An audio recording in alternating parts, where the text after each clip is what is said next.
Well, you get to sit over there all by yourself. Perfect.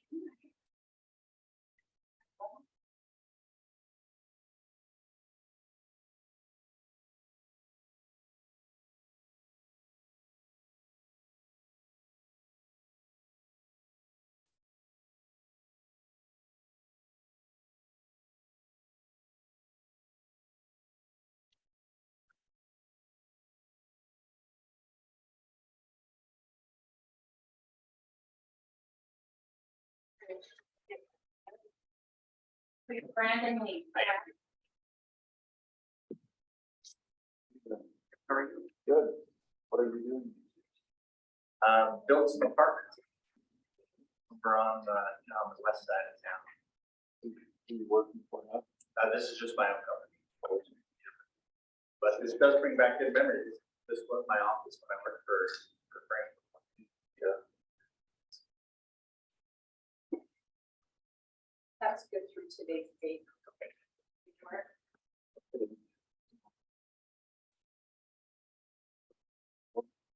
Yes. So So before you go further, I wanted to also, this is the parcel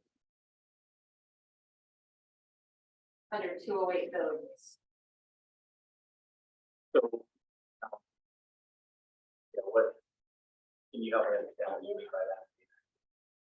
Okay, so the parcel that I gave you is considered an active parcel because of the right setback parcel and the changes of boundaries. And it's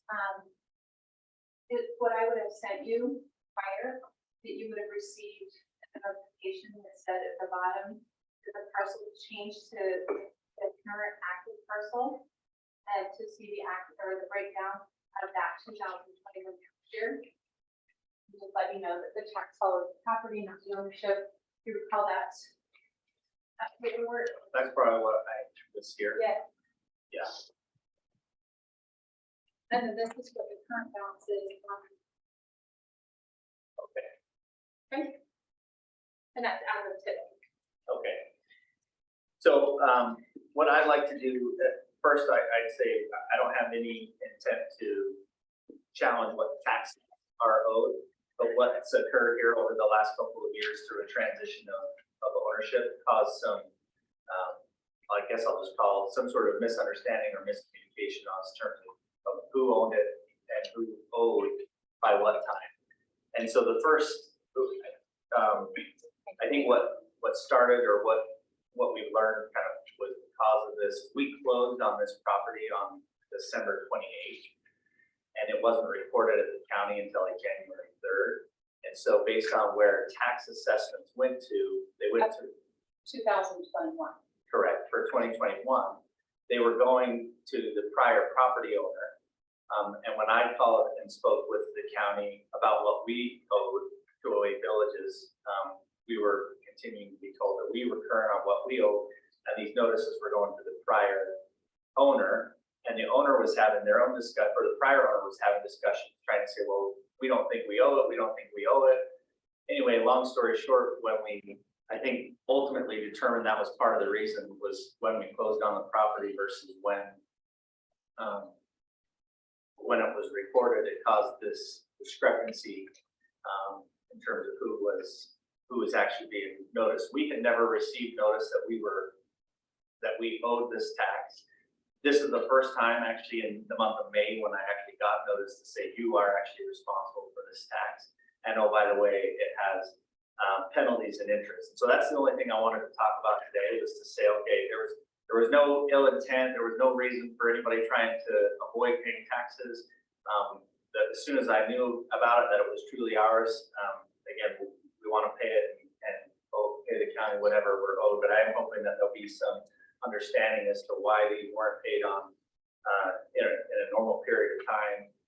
And as soon as I was told we'd given this notice, we had the conversation. I wanted to come before you today. So that it really is, looks like it's about $2,200 in interest and $240 in penalties and fees. Hoping that there'll be some understanding and willingness to discuss those. And then outside of that, we pay our taxes. notification.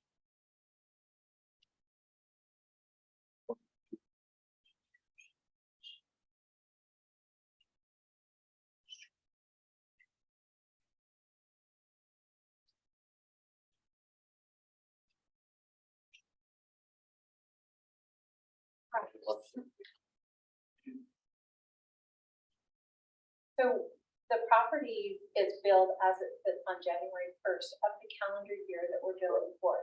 And when a parcel goes inactive, whoever is the ownership at the time of that break, they are the ones that receive the notification. David Collette, right, is one that would have received those statements for those taxes for 2021. I'm not sure if he just didn't, if at that point is when he was wanting to research, if it belonged to him or if it belonged to Craig. And I don't know that he identified it until he called in April. David called in April and asked about this parcel. That's what I went to because I sent out that notice. He was still receiving the notice. Oh, see, that's my question. We had these changed, but we never changed the address. We can't change it when it becomes inactive because it was still under David Collette at the time of the change. That would be a question for the assessor's office. I'm not sure. That's been a practice for all properties that when they change, It seems like. anytime that there's a change in the boundaries of our property, the boundary, how it's set on January 1st is the one that it retains their ownership because it didn't get transferred as that whole person. So we sent a notice, but it would have been sent to Westville.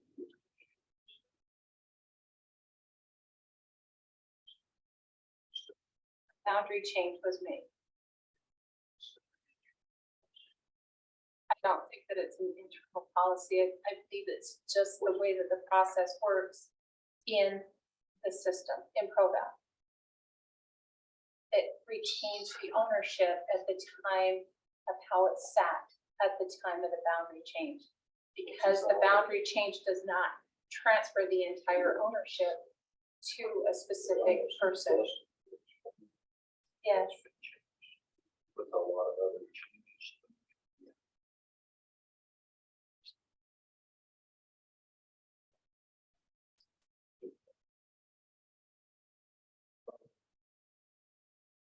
Since Lee, didn't receive.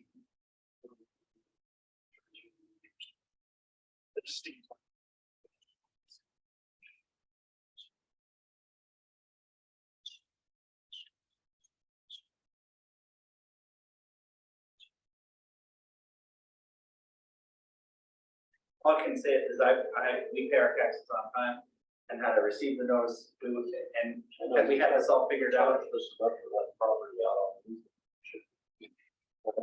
That's not me, I'm just the messenger.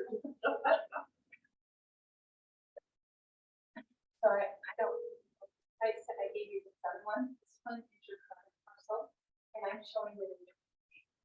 So I wanted to resolve this today and Okay. figure out what our final is, and then I'm happy to actually check out.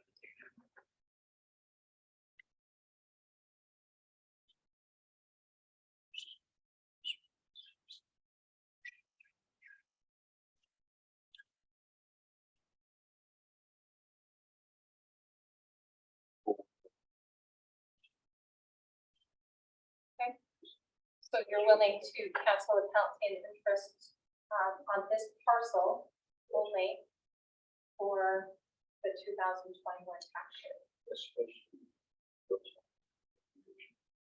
Building up when there should have been some type of trouble ticket or something over there.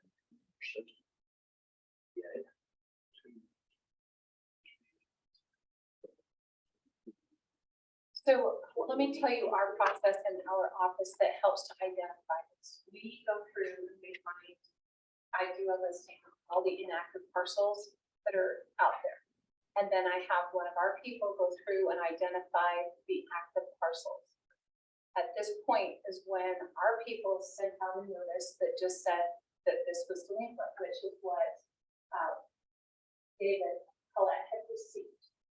Because at that point, we assumed that it was. Okay, so what?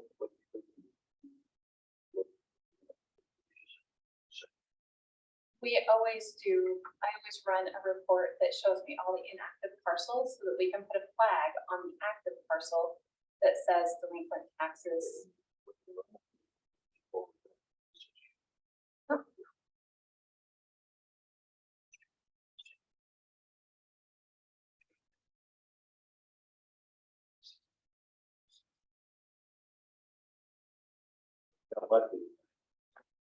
Love.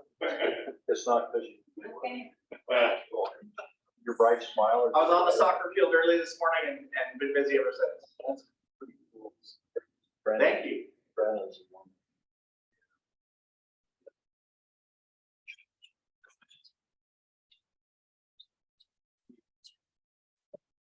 Right. Put it on my tab. It's ever growing. Oh, well, this be. Perfect. Okay, so your base tax that you pay on that inactive parcel is $12,486.74. Perfect.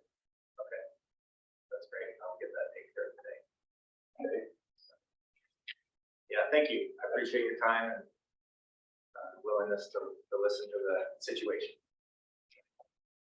And our next conversation hopefully will be about further talking about some another indoor soccer arena by the one where we're at. Yeah, we're very interested. And we're finally at a position, I think, where we're ready to come forward.